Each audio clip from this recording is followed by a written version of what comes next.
আমরা এখন ভিতরে আসছি মেলার, মানে বৃক্ষ মেলার ভিতরে আসছি।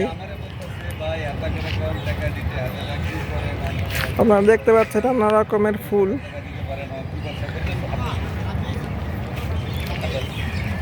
এখানে নানা রকমের গাছ আছে। তারপরে বলতেছে যে হাজারে কোন হাজার কি দিয়ে হাতে ইয়া করু, ঠিক আছে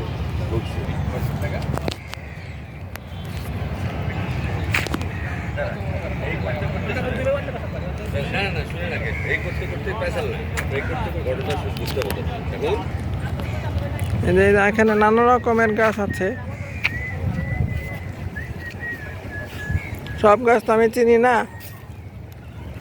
আপনারা যারা দেখছেন তারা অবশ্য চিনে থাকতে পারেন। অনেক কিছু ফুলের গাছ আছে, কিছু অন্য গাছও আছে।